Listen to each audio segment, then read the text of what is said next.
The stagecoach lay on its side in a ditch of broken pine limbs when Henry Alden crested the ridge trail, and the first thing he saw was a woman kneeling over the fallen driver with a small pistol tucked against her knee, and a curved needle threaded and ready in her steady hand. And he knew before she said a single word that whoever she was no ordinary bride riding to her wedding.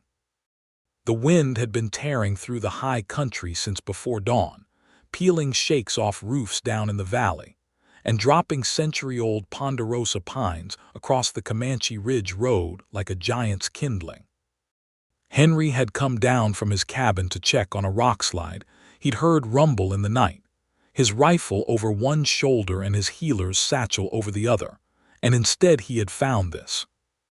A coach on its side, one horse down and screaming until he'd calmed it, another horse gone entirely, dragging a snap trace line off through the junipers, and a driver bleeding from a gash along his scalp, while a woman in a traveling dress the color of good coffee pressed a folded cloth to the wound with hands that did not shake even though her voice, when she finally noticed him standing at the tree line, most certainly did. "Stay where you are," she said, and lifted the pistol an inch. "I don't know you." "No, ma'am, you don't." Henry kept his hands loose and visible, the way he would with a spooked animal, because in his experience frightened people and frightened horses wanted the same thing first, which was proof that nobody meant to make things worse. "Name's Henry Alden. I keep a cabin up past the second switchback, and I doctor the valley when the roads are too bad for anybody to fetch a real physician. That man you're tending is going to want more than a rag pressed to his head before too long, and I've got carbolic and clean linen not 20 minutes from here." The woman studied him the way he imagined she studied everything, in one long, unhurried pass that seemed to catalog and dismiss danger by inches. He was a big man, wide through the shoulders in the way that came from years of splitting cordwood and hauling deadfall off mountain trails rather than from any gymnasium. His sleeves rolled to the elbow, and his forearms roped with muscle, his dark hair grown past his collar because there was no barber for 30 miles, and he had never found the inconvenience worth fixing. He knew what he looked like to a stranger on a lonely road. He tried to make his voice as unthreatening as a voice, built for shouting over windstorms, could manage. "I am a physician," she said finally, as if that settled something in her own mind more than in his. "Dr. Helen Keller, out of Philadelphia by way of the Women's Medical College, contracted to serve as the resident doctor for Alma Springs, and I would be obliged if you would help me get this man off the ground instead of standing there deciding whether to trust me." Henry almost laughed, except the driver groaned just then, and laughing did not seem like the neighborly thing to do. He came forward at a crouch, and up close he could see what the woman had already assessed with a professional's eye. The driver, an older fellow with gray whiskers and a face gone the color of ash, had a laceration along his scalp that had bled a great deal without being especially deep, and beneath that, from the awkward way his left leg lay, very likely a broken bone. "Amos Prout," the driver managed, when Henry asked his name. "I've driven this road 9 years and never once had a tree jump out at me like that. Wind just took it down right in front of the team." "Wind's been doing that all week," Henry said, and began working his hands gently along the leg, feeling for the break the way his own teacher, an old Comanche healer named Standing Deer who had taken him in as a half-starved boy of 19, had taught him to feel for it by touch and by the small sounds a body made when something was wrong beneath the skin. "Left tibia. Not through the skin, thank God for that much mercy." "You've set bones before," the woman said. It was not quite a question. "More than I can count. Folks don't send for a physician when the pass is closed with fallen timber, Dr. Keller. They send for whoever's closest and knows which end of a bandage to hold." She looked at him again, and this time something in her expression eased, just slightly, the wariness giving ground to something more like professional curiosity. "Then you and I are about to disagree on very little, Mr. Alden, because I intend to set that leg myself, and I would welcome an extra pair of hands that already know what they're doing." They worked together over the injured driver with the wind screaming through the broken pines around them. And Henry noticed, in the practical business of splinting a leg with 2 barrel staves and torn strips of the woman's own petticoat, that Helen Keller did not flinch from blood, did not hesitate when Prout cried out, did not need to be told twice which knot would hold and which would slip. She worked with the calm, quick certainty of someone who had done difficult things in worse circumstances than a windstorm on a mountain road, and he found himself, in the middle of an emergency, admiring the set of her jaw and the fierce competence in her hands rather more than was probably wise for a man who had just met her. "You said Alma Springs," he said, once Prout was splinted and settled as comfortably as could be managed on a bed of coach cushions dragged from the wreck. "That's a fair piece down valley yet, and this road's closed with deadfall clear to the second switchback. You won't make it before nightfall even without a broken coach." "I have to make it," she said, and for the first time something other than competence moved across her face, something closer to the fear he had glimpsed at first, quickly suppressed but not quite hidden.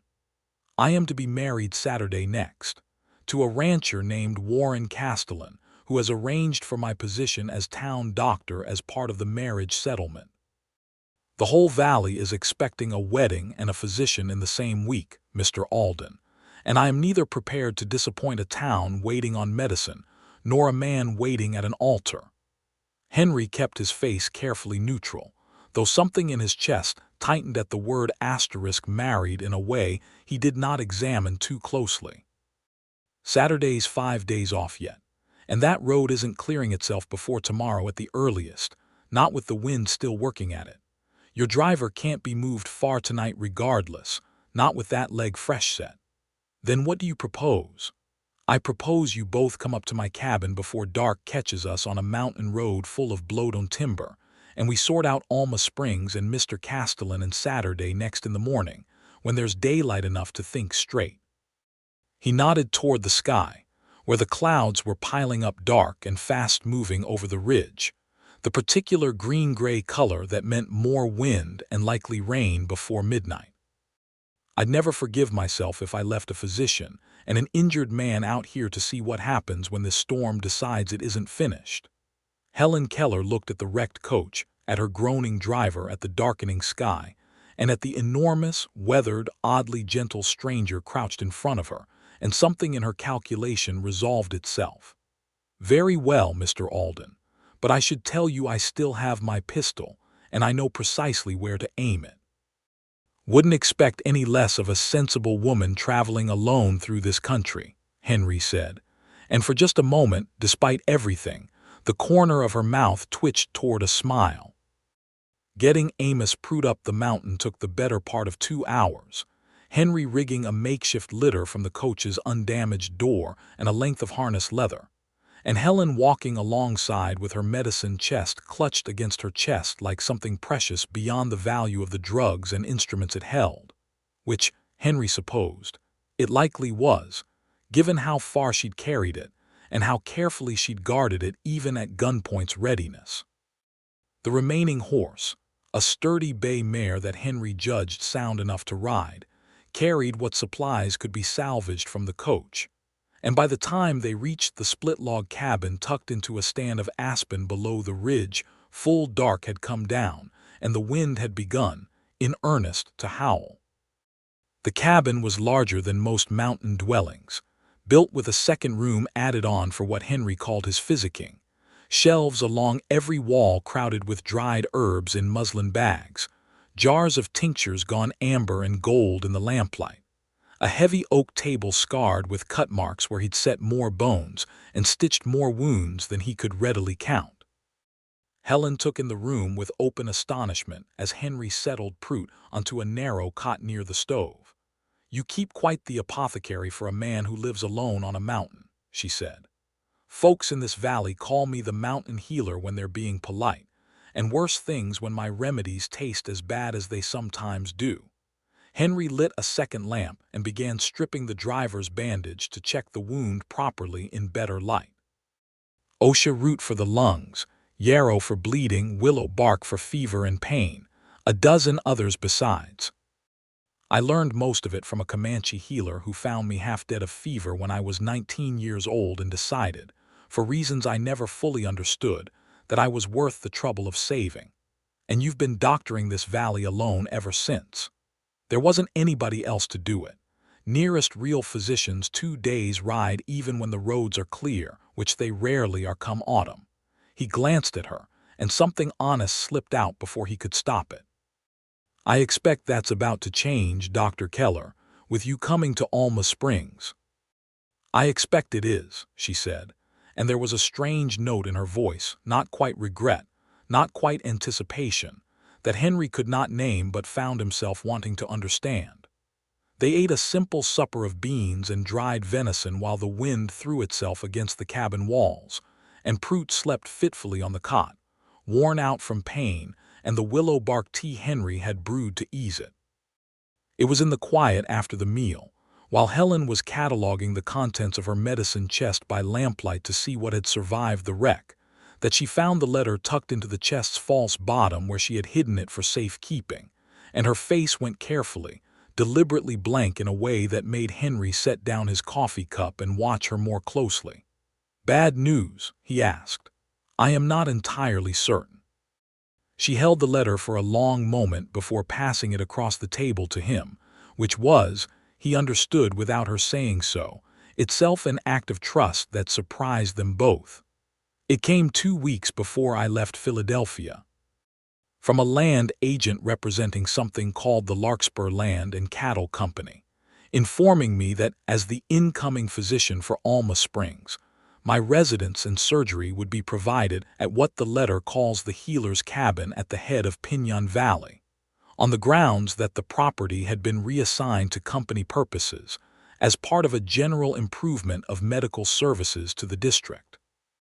Henry read the letter twice, and the second reading did nothing to make the words less absurd, because the address the agent described, down to the split-log construction and the second room built on for physicking, was unmistakably the cabin they were sitting in. "This is my cabin," he said slowly, "built with my own hands 11 years ago, on land I filed for at the Santa Fe Land Office and have paid taxes on every year since. Nobody from any land company has any lawful claim to it. The letter includes a deed number and a notary's seal." Helen's voice had gone careful, clinical, the voice of a woman accustomed to delivering difficult diagnoses. "I did not come here to take your home from you, Mr. Alden. I want that understood plainly. But I would be lying if I told you this document did not trouble me, because it means someone believed they had the lawful right to send a physician to live in a cabin they had no legal claim to, and that kind of confidence does not come from nothing." Henry set the letter down and looked at her across the lamplight, and felt, for the first time since she had leveled a pistol at him on a windswept road, something shift between suspicion and partnership. "Then I expect you, and I have more to sort out than just a broken coach and a leg that needs mending, Dr. Keller." "It would appear so, Mr. Alden." Outside, the wind found a loose shutter and beat it against the cabin wall like a fist knocking to be let in, and somewhere on the ridge above them, another old pine gave up its long fight and came down with a crack like a rifle shot, and neither of them slept easily that night, though for very different reasons. Morning came gray and reluctant, the wind still gusting hard enough to send loose shakes skittering off the roof, but the worst of the storm's fury had blown itself out sometime before dawn. Henry rose before first light to check on Prout, who was fevered but resting, and found Helen already awake at the oak table, the fraudulent letter spread before her alongside a small leather-bound notebook in which she had apparently spent half the night writing. "You keep records," he said, nodding at the notebook. "I keep records of everything. It is a habit my professors beat into me at considerable expense, and one I have never regretted." She looked up, and there were shadows beneath her eyes but no less resolve in them. "I have been thinking about your cabin, Mr. Alden, and about Mr.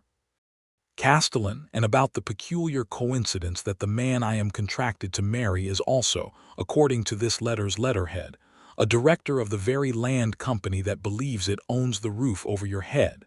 Henry went still. "You didn't mention that last night." I did not put the two facts together until I had slept on it, or failed to sleep on it, which amounts to the same result. She tapped the letterhead. Larkspur Land and Cattle Company, Incorporated, Santa Fe, 1876. Warren Castellan, Secretary. I have his letters, Mr. Alden.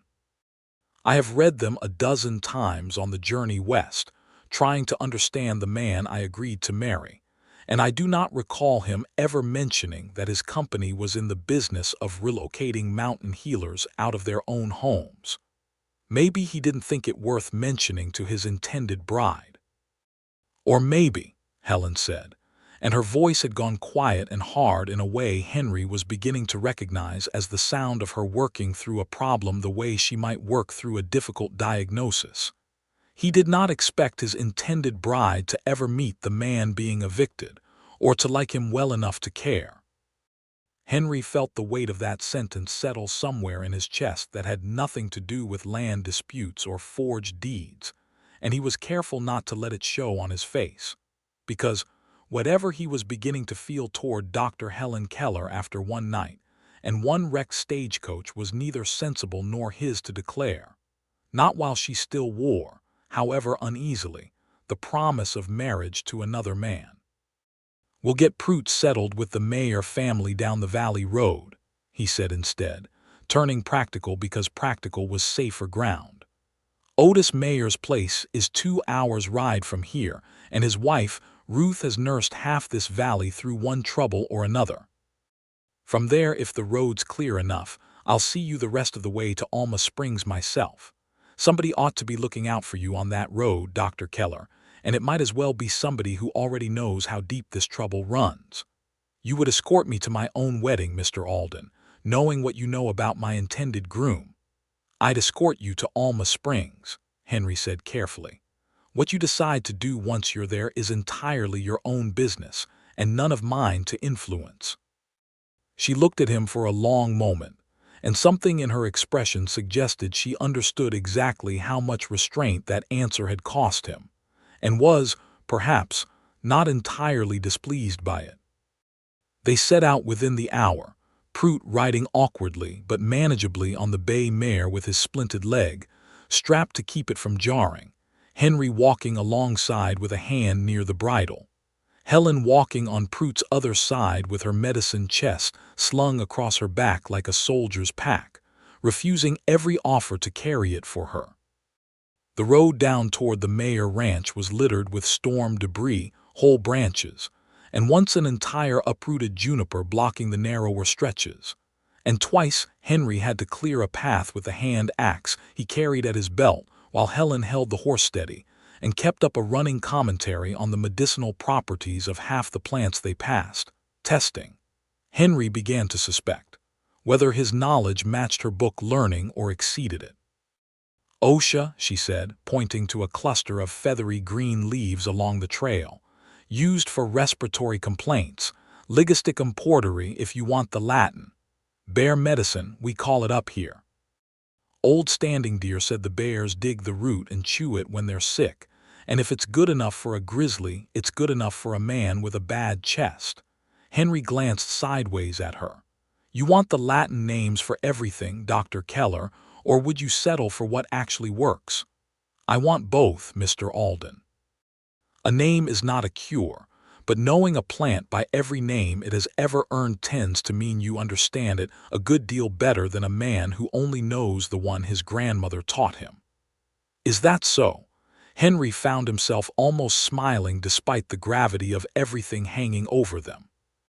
"And here I thought you Philadelphia doctors looked down your noses at anything that didn't come out of a glass bottle with a manufacturer's label on it. Some of us do. I am not one of them, and I would remind you that I have already set one leg and dressed one scalp wound in your company without once reaching for a manufacturer's label, so perhaps reserve your assumptions until you have better evidence for them." "Duly reserved," Henry said, and this time he did smile, and she did not look away from it, and something warm and unfamiliar moved through him that had nothing to do with the exertion of clearing storm-fallen timber from a mountain road. The Mayer ranch, when they reached it, told its own story about the storm's reach and the land company's ambitions in the same glance. Half the barn roof had peeled away in the wind, shingles scattered across the yard like the wreckage of some enormous nest. And Otis Mayer, a stooped man well past 60, was up on what remained of the roof trying single-handed to lash a tarpaulin over the exposed rafters, while his wife Ruth called up anxious instructions from the ground. Company man came through 2 days back. Ruth told them once introductions were made and Prout settled inside on a real bed with real blankets, Ruth clucking over his fever like he was one of her own sons. Told Otis the company would be glad to buy the ranch outright now that the roof's damaged, seeing as how repairs would run dearer than the land's worth to an old man alone. Didn't offer to help fix a single shingle, mind you. Just an offer to buy, quick, before winter. That's the third such offer I've heard of this month, Henry said grimly, already climbing toward the damaged roof to help Otis with the tarpaulin, his considerable strength making short work of hauling, and securing the heavy canvas in a way that had the old rancher shaking his head in something like awe. Storm knocks a hole in somebody's roof, and within the week there's a company man at the door with an offer that only makes sense if you're desperate. I've thought for a year now that this valley's troubles weren't accidents of weather so much as opportunities somebody was watching for. You think the company caused the storm damage? Helen asked, handing up nails as Henry called for them, her earlier reluctance to be useful in someone else's household apparently overridden by the practical urgency of a leaking roof and an old man's exhaustion. No, ma'am. Even Warren Castellan hasn't figured out how to command the wind. But a company that owns half the lumber mill and most of the freight wagons in this district doesn't need to cause a storm to profit from one. All it needs to do is make sure repair materials are scarce and repair costs high, right when families are most afraid and least able to wait out a better offer. Ruth Mayer nodded grimly. Been 3 families sold out already this year. The Domings Place, the Ortegas, and the Whitfield boy after his father passed. All of them along the same stretch of valley, all of them holding water rights the company seems awful eager to collect. Helen went very still at the mention of water rights, and Henry, glancing down from the roof, saw her expression change, some private calculation resolving itself behind her eyes.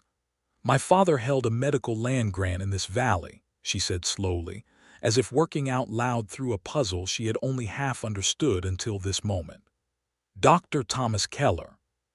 He served here for a brief time some 15 years ago, before I was old enough to remember it clearly, and he held a parcel with water rights attached, granted by the territorial government in exchange for medical service to the district. He died when I was 12, and the parcel passed to me as his only heir, though I confess I never gave it a second thought until this moment, because the letters arranging my marriage to Mr. Castellan made no mention of any such grant. Which would make an unusual amount of sense, Henry said carefully, climbing down from the roof to stand beside her. If a man wanted to marry a physician's daughter not for her medical skill or her good company, but because marrying her would deliver him, quiet and legal, the deed to water rights his company had been trying to acquire by other means and had so far failed to get. Helen's face had gone pale, but her voice, when she spoke, was steady in the way Henry was coming to recognize as her particular courage, the kind that did not deny fear but refused to be ruled by it. Then I believe, Mr. Alden, that we had better discover exactly what Mr. Castellan intends to do with my father's water rights before I say any vows that would hand them to him permanently. I believe we had, Henry said, and the wee asterisk passed between them so naturally that neither of them remarked on it, though both of them noticed. They stayed at the Mayer ranch through the afternoon. Henry finishing the roof repair with lumber Otis had been hoarding against exactly such a storm, Helen examining Prout's leg, and pronouncing the set sound, and treating a cough that had been troubling Ruth Mayer for a month with a mixture of her own tinctures. and at Henry's quiet suggestion, a measure of the very OSHA route she had named in Latin on the trail that morning. Watching her work, watching her ask Ruth careful questions about her symptoms and listen, truly listen, to the answers before reaching a diagnosis, Henry found his admiration deepening into something he no longer had any interest in denying to himself, even if the timing remained impossibly complicated. That evening, with Prout resting comfortably and the Mayers grateful beyond words, Henry and Helen sat on the porch steps watching the last color drain from the western sky, the wind finally settling into something more like a normal mountain evening's breeze. "May I ask you something personal, Dr. Keller?" "You may ask. I reserve the right to decline an answer." "Fair enough." Henry turned the question over once more before letting it out. "Why did you agree to marry a man you'd never met, sight unseen, on the strength of a few letters and a job offer?" Helen was quiet for a long moment, watching the darkening ridgeline. "My mother died when I was young, and my father raised me largely alone, teaching me medicine almost from the cradle because he had no one else to teach, and a daughter's mind seemed to him worth educating regardless of what society thought proper. When he died, I had an aunt who took me in, a good woman but a practical one, who believed a woman alone in the world, however capable, needed the protection of marriage to be safe from it. When the letter came from Alma Springs, needing a physician and offering marriage as part of the arrangement, it seemed the sensible answer to every problem I had. A position where my training would matter, a husband who wanted or claimed to want, a wife with useful skills rather than merely a pretty face. Safety and purpose in the same bargain. She glanced at Henry, something rueful in her expression. "I have begun to suspect in the last 2 days that I may have been rather more naive than I believed myself capable of being. Or rather more brave," Henry said quietly. "Traveling 2,000 miles alone to a place you'd never seen, to marry a man you'd never met, because you believed it was the sensible thing to do for a life you wanted to build. That's not naive, Dr. Keller. That's courage wearing sensible clothing." She looked at him for a long moment in the fading light, and something passed between them that neither of them named aloud, though both of them felt its weight, and it was Helen who finally spoke, her voice softer than he had yet heard it. "You are a surprising man, Mr. Alden. I expected, when I first saw you on that road, a rough mountain drifter I would need to keep at gunpoint's distance. Instead, I have found a healer with a Comanche teacher and a philosopher's turn of phrase, who spent his afternoon repairing an old man's roof for no payment beyond gratitude."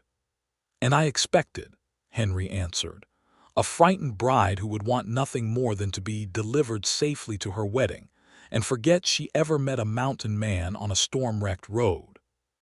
Instead, I've found a physician braver than half the men I know, who set a broken leg without flinching and asked better questions about a land fraud than any lawyer in this territory likely has."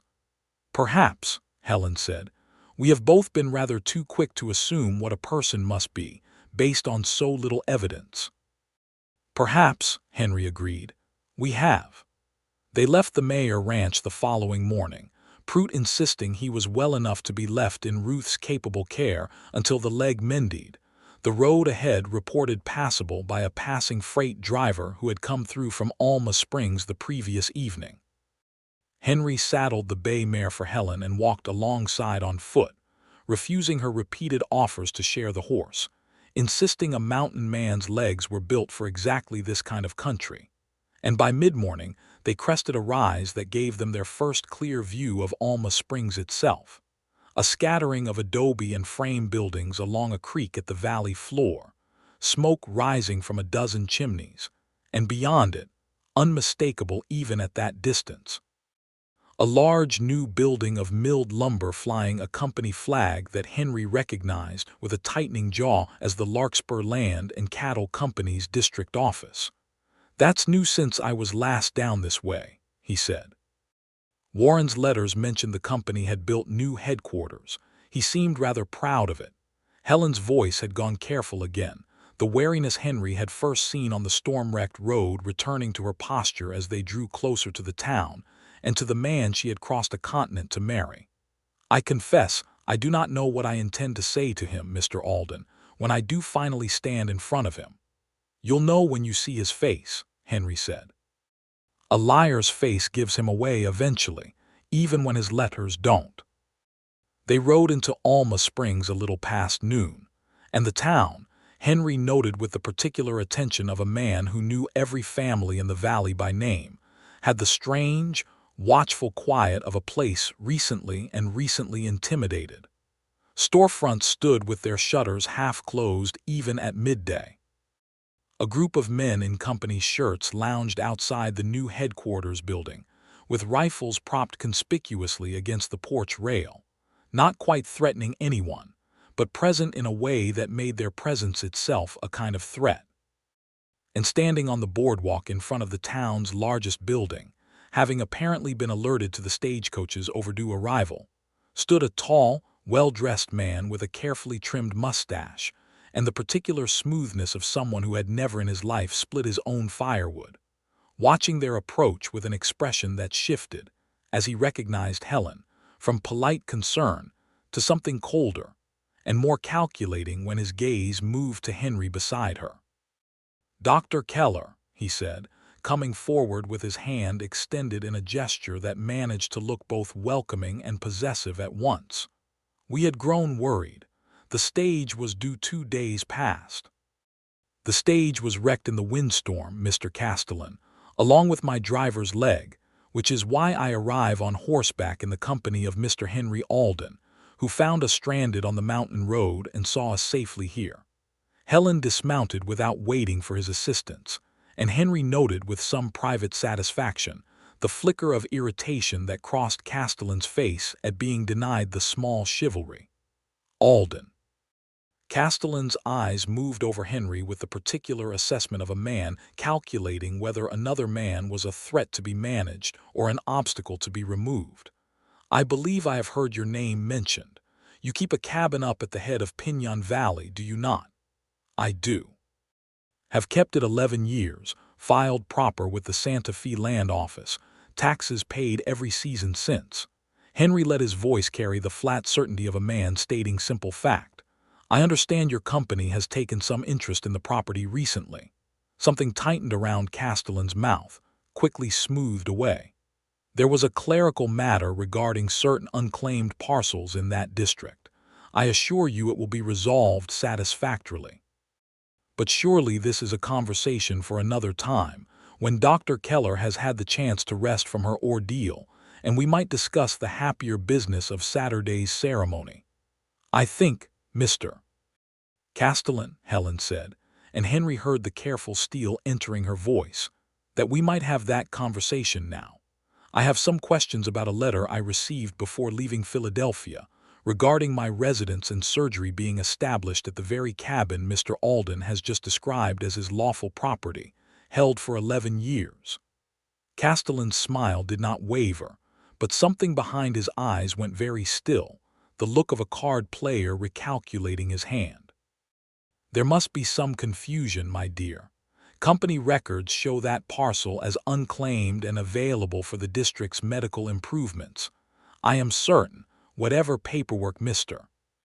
Alden believes he holds, that our attorneys will find the matter easily settled once they review it." "I am equally certain," Helen said, "that I would like to see those company records myself, Mr. Castellan, before I settle any matter regarding my own future residence, or indeed my own future." For just a moment, something raw and unguarded flickered across Warren Castellan's carefully composed face, gone almost before Henry could name it. But he had seen enough frightened animals and enough desperate men in his years, doctoring this valley, to recognize the particular panic of someone watching a carefully built plan begin to unravel faster than he had prepared for. Castellan recovered his smile quickly, gestured toward the largest building in town, and suggested they continue the conversation somewhere more private and more comfortable.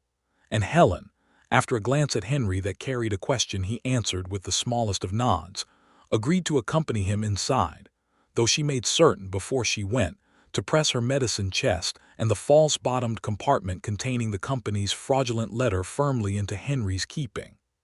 "Watch that for me," she said quietly. "And watch him, if you would. I have a feeling I am about to need a witness rather more than I am about to need a groom." The office Warren Castellan led her into was appointed with a wealth that seemed almost aggressive in a town where half the roof still leaked from storm damage, heavy leather chairs, and a mahogany desk that must have cost a fortune to freight over the mountains. And Helen took the offered seat with the careful posture of a woman conducting a negotiation rather than a reunion with her intended husband. "I confess I am disappointed," Castellan began, settling behind his desk, "that our first hours together should be spent discussing company business rather than the happiness that awaits us." "I confess," Helen answered, "that I am rather more concerned with understanding what precisely I am marrying into, Mr. Castellan, before any happiness is declared settled. Tell me about my father's land grant." The question landed harder than she had perhaps intended because Castellan's composure slipped for just a fraction of a second before he recovered it. "Your father's grant? Yes. A small parcel, water rights attached, granted for his medical service to this district some years ago, which passed to me upon his death as his sole heir, I believe. That is my understanding, yes." "And yet," Helen said, drawing the fraudulent letter from her sleeve where she had kept it since the Mayer Ranch, "your company's own correspondence describes the cabin currently occupied by Mr. Henry Alden as unclaimed property available for company purposes, when Mr. Alden holds a lawful, taxed, and filed claim to that exact ground. I find myself wondering, Mr. Castellan, whether the confusion regarding Mr. Alden's cabin and the confusion regarding my father's water rights parcel might share the same root, and that root might be found somewhere in your company's ledgers rather than in any honest clerical error." Warren Castellan was quiet for a long moment, studying her with an expression that had abandoned all pretense of romantic warmth and settled into something far more calculating, and when he finally spoke, his voice had lost its earlier polish, revealing something harder and more practical beneath it. "You are a great deal more perceptive than your letters suggested, Dr. Keller. I confess that complicates matters rather more than I had anticipated." "Then let us simplify them," Helen said, her voice steady despite the cold certainty settling in her stomach that she had just confirmed the worst of her suspicions. "Tell me plainly. Was I ever brought to Alma Springs to serve as this valley's physician, or was I brought here because marrying me would deliver my father's water rights into your company's hands without the trouble of forging a deed that could be challenged in court? Does it matter which if the marriage still proceeds?" Castellan's smile had turned thin and unpleasant. "You would still have your position, Dr. Keller, your surgery, your patients. The valley would still need your medicine, whatever else changed hands in the arrangement." "It matters a very great deal," Helen said, rising from her chair, "because I did not travel 2,000 miles to be a convenient instrument in a land fraud, Mr. Castellan, however comfortably dressed the fraud might be. I will not marry you Saturday or any day, and I intend to see my father's water rights protected from your company's forged deeds, whatever it costs me to do it." Castellan rose as well, and something in his posture had gone entirely cold now, all pretense abandoned. "That is unfortunate, Dr. Keller, because the marriage settlement papers already filed with the Territorial Land Office describe the water rights transfer as contingent upon the ceremony, and my company has invested a considerable sum in ensuring that ceremony occurs. I would urge you to reconsider, for your own comfort's sake."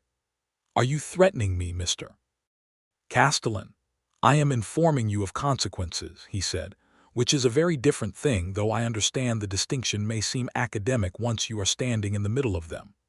Helen left the office with her chin high in her hands, when Henry took them a moment later outside on the boardwalk, trembling only slightly, though her voice, when she recounted the conversation to him in low, urgent tones, did not shake at all. He as good as confessed it, she finished. The marriage was never about medicine or companionship.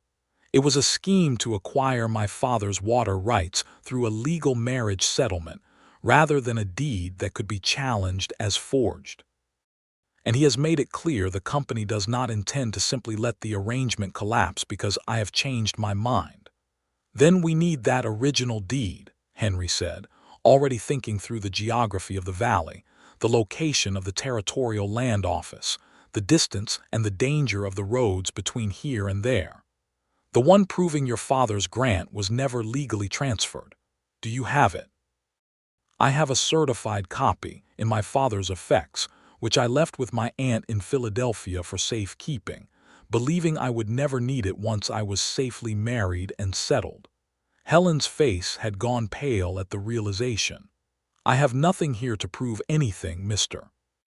Alden, beyond my own word against a company with forged letterheads and hired men carrying rifles.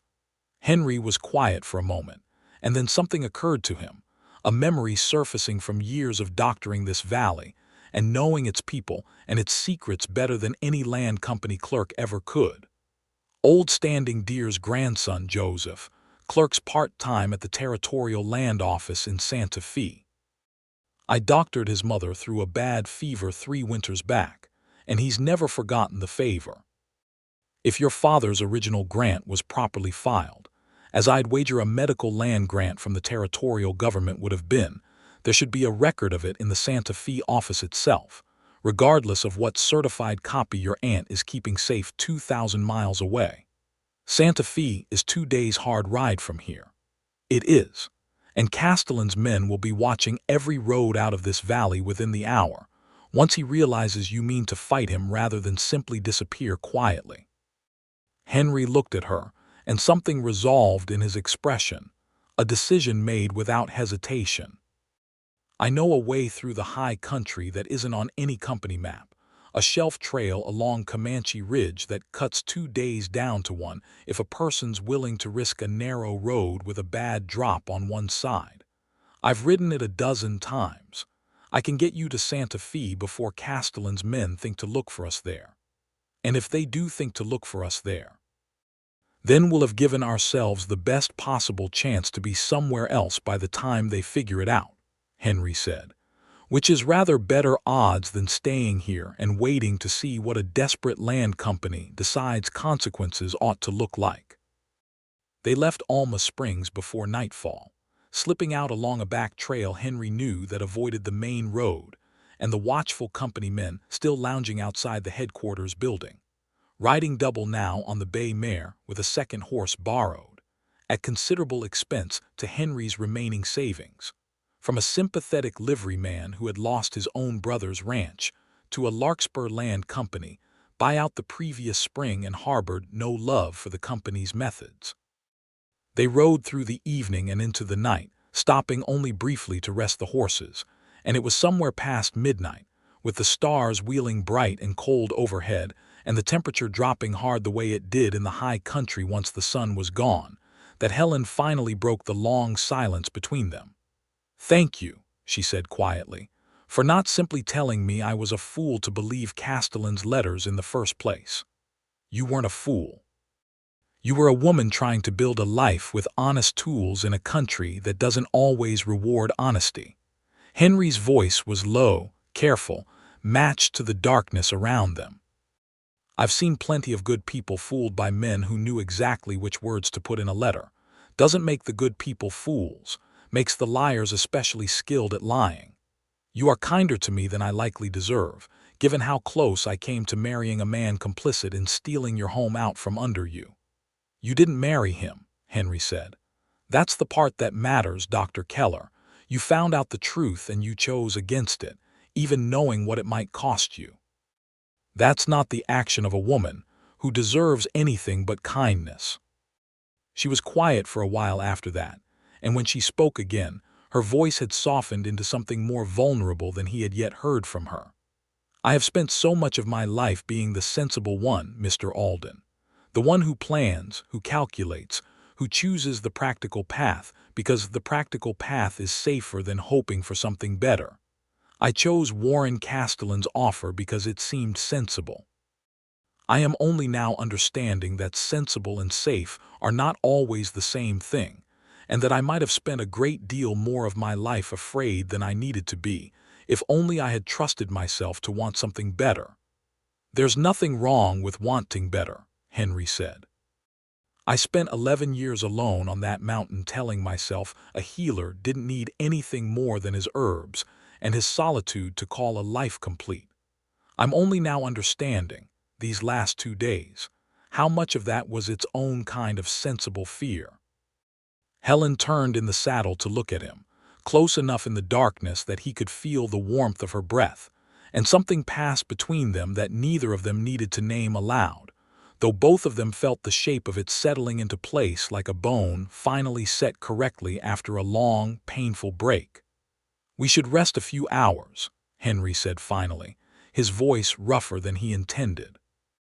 Comanche Ridge Trail wants daylight and a clear head, not tired riders half asleep in the saddle. They made a cold camp in the shelter of a rock outcropping, sharing the one blanket Henry had managed to bring, sitting close for warmth in a way that felt, to both of them, considerably more significant than the practical necessity that occasioned it. And though nothing more than proximity passed between them that night, Henry lay awake long after Helen's breathing had settled into sleep. Acutely aware of her warmth against his side, and of a feeling in his chest he had not permitted himself in more years than he cared to count. They set out again before full dawn, and by mid-morning had reached the beginning of the Comanche Ridge Shelf Trail, a narrow track cut into the mountainside that ran for nearly 3 miles along a sheer drop, wide enough in most places for a single horse and rider but pinched, in 2 or 3 spots, to a width that made even Henry's steady nerves tighten. It was there, with perhaps a mile of the shelf trail remaining, that they heard the sound of wagon wheels and hoofbeats coming up hard behind them, and Henry, twisting in the saddle to look back down the trail, saw exactly what he had feared since leaving Alma Springs. 3 riders and a light company wagon, moving fast, Warren Castellan's own distinctive gray coat visible among the riders, having apparently guessed their route or been told of it by someone paid to watch the roads. "They've found the trail," he said, urgency sharpening his voice. "We can't outrun a wagon and 3 riders on open ground, but this shelf narrows up ahead to where only one animal can pass at a time. If we can get through before they close the distance and find a way to slow them behind us, we might yet reach Santa Fe with the lead we need." Slow them how? Helen's voice had gone tight with fear, but her mind, Henry noted even in the crisis, was already working the problem rather than simply reacting to it. "We have no dynamite, no way to bring down rock on command." "No. But that dead pine up ahead, the one leaning out over the trail since the windstorm loosened its roots, wants only a good hard push to come down across the path behind us. If we can get past it and drop it in their way, they'll lose the better part of an hour finding another route, or clearing it by hand." They rode hard for the leaning pine, the sound of pursuit growing louder behind them, hooves striking sparks off stone in the narrow places, and Henry felt his heart pounding with something that was not quite fear but its close cousin, the particular sharpened focus of a man protecting something he had only just realized he could not bear to lose. They reached the tree with perhaps 200 yards of lead remaining, and Henry swung down from the saddle even as Helen called out a warning, throwing his considerable weight and strength against the already weakened trunk, his muscles straining, boots braced against the loose shale of the trail, until with a groan of splitting wood the great pine gave way and came crashing down directly across the narrow shelf behind them, throwing up a cloud of dust and debris that swallowed the trail entirely. He swung back into the saddle, breathing hard, and they pushed the horses onward as behind them, muffled by distance and rock, they heard shouts of frustration and the sound of a wagon horse rearing in alarm at the sudden obstruction. "That should hold them the better part of the morning," Henry said, though relief was short-lived, because ahead the trail curved sharply around an outcropping of granite, And beyond that curve, without warning, a section of the shelf itself, undermined by the same storm that had felled the pine, gave way beneath the bay mare's forehoofs with a grinding crumble of loose stone. The mare screamed and scrambled, hindquarters slipping toward the drop, and Helen, thrown half from the saddle, caught herself with one hand gripping the pommel while the other hand found, purely by instinct, a jutting spur of rock, her feet finding no purchase on the crumbling shelf beneath her. Henry was off his own horse, and across the narrowing gap before conscious thought could catch up with action, his powerful arms wrapping around Helen's waist and hauling her bodily away from the collapsing edge even as loose shale continued to slide away beneath them both, the mare finding solid footing at the last possible moment and scrambling to safety a few feet further along the trail. They ended up in a tangle on the solid ground beyond the collapse, Henry's arms still locked around her, both of them breathing hard, hearts pounding, and for a long moment neither of them moved, simply held on to each other as the immediate terror drained away and left something else in its place. "You saved my life," Helen said, her voice unsteady for the first time since Henry had met her. "You'd have found your own way to that rock without me," Henry said, though his voice was equally unsteady and his arms had not yet loosened their grip. "I've simply never been more frightened in my life than I was in that half a second before I reached you." She looked up at him, close enough now that he could see every fleck of color in her eyes, and whatever had been building between them since the storm-wrecked road finally broke free of restraint, and she kissed him, or perhaps he kissed her. Neither of them was ever entirely certain afterward which of them had closed the last inch of distance first, only that the kiss itself was fierce and searching, and entirely unlike anything either of them had permitted themselves to imagine over 2 days of careful, reluctant partnership. "I have been trying very hard," Helen said, when they finally drew apart, breathless, "not to feel what I have apparently been feeling since the moment you told me the Osha root's Latin name." "And I," Henry answered, "have been trying very hard not to notice how much I've come to need your particular kind of stubborn courage in the space of 2 days, when I've spent 11 years convincing myself I needed nothing but solitude." "We do not have time," Helen said, though she made no move to release him, "for either of us to properly explain ourselves. Castellan's men will find a way around that fallen pine eventually." "No," Henry agreed, "we do not. But I intend to explain myself properly the moment we do have time, Dr. Keller, and I would ask that you not forget I said so. I have an excellent memory, Mr. Alden. It is, in fact, part of why I became a physician." She allowed herself one more moment against him before pulling back, practical urgency reasserting itself. "Now let us go prove my father's water rights were never legally sold, before your company men find another road." They reached Santa Fe late the following day, exhausted, saddle-sore and travel-worn, but ahead, as Henry had hoped, of any pursuit still struggling to clear the collapsed shelf trail or find an alternate route through country Henry knew far better than any hired company rider. Joseph, Standing Deer's grandson, greeted Henry with the warm surprise of an old friend, and once the situation was explained, spent the better part of an anxious hour searching through the territorial land office's dusty ledgers before producing, with evident satisfaction, the original filing for Dr. Thomas Keller's medical land grant, dated some 16 years earlier, showing clearly that the water rights had passed by inheritance to his daughter Helen Keller upon his death, with no subsequent transfer, sale, or forfeiture recorded anywhere in the official file. "This proves it," Helen said, holding the certified copy Joseph provided as though it were the most precious object she had ever touched. "Whatever forged letters Castellan's company produces, whatever marriage settlement papers they've filed claiming a contingent transfer, this original filing predates and supersedes anything they might manufacture. The water rights are mine, lawfully, and always have been." "Then we take this straight to the territorial judge," Henry said, and we make certain the company can't simply bury the truth under enough paperwork to outlast anybody's patience." Judge Harmon Pryor, when they found him at his chambers the following morning, proved to be a weathered man of perhaps 60 who had, it emerged over the course of their conversation, already received 2 prior complaints that year regarding the Larkspur Land and Cattle Company's methods in the Pinon Valley District, and who listened to Helen's account and examined the certified land grant filing with the careful, unhurried attention of a man who had seen a great many frauds in his years on the territorial bench and took considerable professional satisfaction in unraveling them.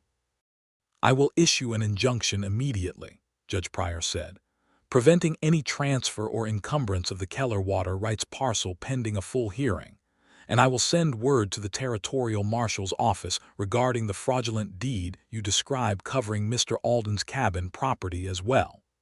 Companies like Larkspur count on isolation and slow communication to complete their schemes before anyone in authority takes proper notice.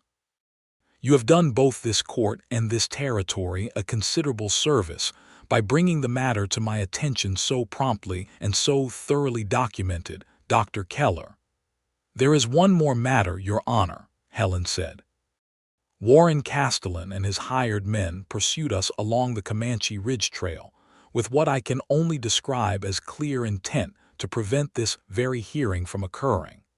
I do not believe they will simply accept your injunction without further attempts to intimidate the valley's residents into compliance. Then I will accompany the marshal's deputies back to Alma Springs myself," Judge Pryor said, "and we shall see how confidently Mr. Castellan continues his company's methods with a territorial judge and an injunction standing in his way." They rode back toward the valley 3 days later in a company that had grown considerably from the 2 exhausted travelers who had fled along the mountain shelf, Judge Pryor and 2 territorial marshal's deputies riding alongside Henry and Helen, and word had apparently traveled ahead of them through the valley's own quiet channels, because when they arrived in Alma Springs, they found a crowd already gathering outside the Larkspur Company headquarters, families who had lost ranches to forced sales. The mayor's among them with Amos Prout, his leg healing well, standing beside them on a crutch, all drawn by rumor of a reckoning finally arriving for a company that had preyed on their fear and isolation for the better part of 2 years. Warren Castellan emerged from the headquarters building at the sound of the commotion, his composure already fraying at the sight of a territorial judge and armed deputies, and whatever confidence had carried him through months of forged deeds and intimidation seemed to drain visibly from his face as Judge Pryor read aloud the injunction and the certified proof of Helen's lawful water rights before the assembled crowd. "This company's methods end today," Judge Pryor announced, his voice carrying easily across the gathered townspeople. "Every fraudulent sale, every forced transfer conducted under threat or deception will be subject to review before this court, and I expect a full accounting of Larkspur Land and Cattle Company's dealings in this valley before the month is out. Mr. Castellan, you would be wise to cooperate fully, as I understand a charge of attempted fraud against a physician's inheritance, on top of everything else this court is likely to uncover, carries rather severe penalties in this territory." Castellan looked for a long moment at Helen standing beside Henry Alden with her chin high and her father's proven deed held firmly in her hand, and whatever calculation ran through his mind, he seemed to recognize finally that the scheme was thoroughly and permanently unraveled. "I trust," he said, with the bitter grace of a man conceding a lost hand, "that you will at least allow me to depart this territory with some dignity intact, Dr. Keller, whatever else you think of me." "I think," Helen said, "that you very nearly cost several good families their homes, and me a marriage built on nothing but fraud, and I have very little charity remaining for your dignity, Mr. Castellan. But I will not stand in the way of the law taking its proper course, which is more mercy than you extended to the Mayers or the Ortegas or the Domings family.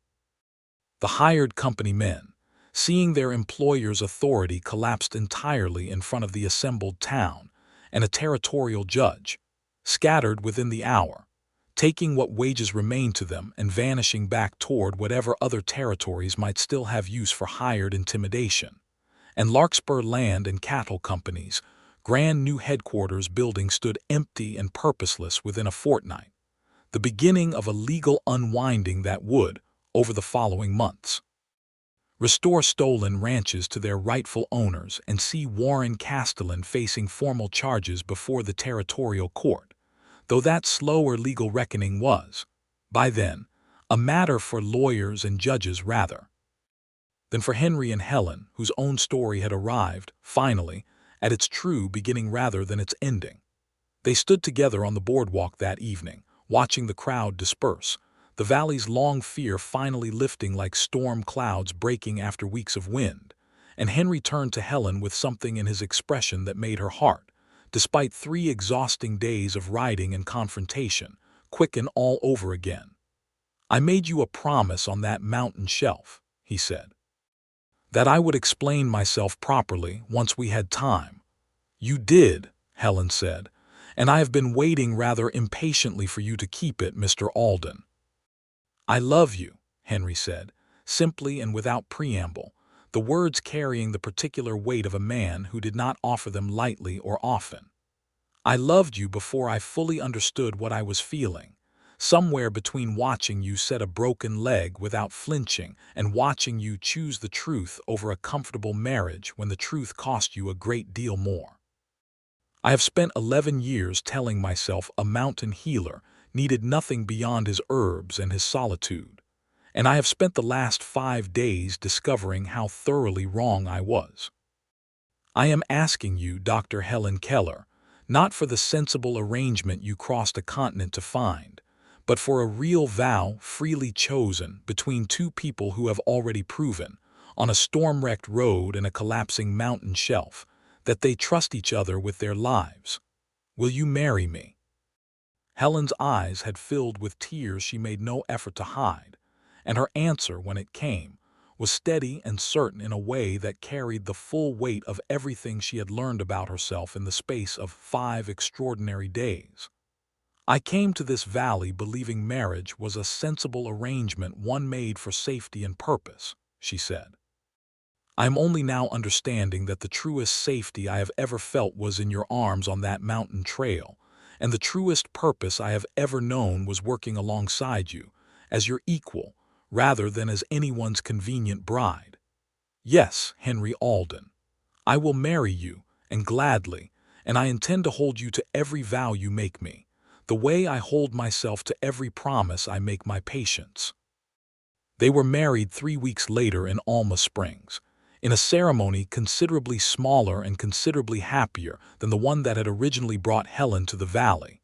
The mayors and Amos Prout and half the families the land company had once threatened standing witness in a town square hung with early autumn color, Judge Pryor himself returning from Santa Fe to perform the ceremony as a personal favor, having taken, in the weeks since, considerable satisfaction in dismantling what remained of Larkspur's fraudulent land dealings, and seeing stolen ranches restored to their rightful families throughout the valley.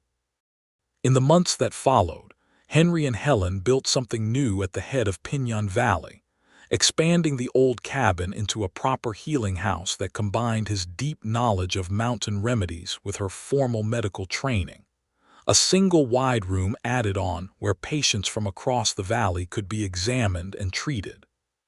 Shelves lined with both her surgical instruments and his dried herbs, standing side by side in a partnership neither of them had imagined possible before the windstorm brought them together on a broken road. Beside the healing house, they built a small trading post as well, stocked with the medicines and provisions the valley's isolated ranches needed and had too often gone without. A place where families could gather supplies without waiting weeks for freight wagons from Santa Fe, and where Ruth Mayer took to helping behind the counter on days when the healing house grew busy with patients. On the evening of their first wedding anniversary, Henry found Helen on the porch of their healing house, watching the same kind of autumn wind that had first brought them together move gently through the aspens, gold leaves scattering across the yard, in a display considerably gentler than the storm that had wrecked her stagecoach a year before. "Do you ever think," she asked, as he settled beside her, his arm finding its now familiar place around her shoulders, "about how differently this might have ended if that windstorm had come a week later or a week earlier?" "I think about it," Henry admitted, "and then I remember that the wind came exactly when it needed to, and brought exactly the frightened, brilliant, stubborn woman I needed, right when I'd stopped believing I needed anyone at all." He pressed a kiss to her temple, and she leaned into him with the easy, settled trust of a partnership built not on desperate arrangement or sensible calculation, but on two people who had chosen each other, freely and completely, in the middle of the worst storm either of them had ever weathered. "I offered you a better vow that first week, Helen Keller Alden, and I intend to spend the rest of my life making certain it was worth choosing." "It was," Helen said, and kissed him properly, there on the porch of the healing house they had built together, with the mountain wind moving softly through the pines above them and the whole wide valley, finally safe and finally theirs, spread out golden and peaceful below.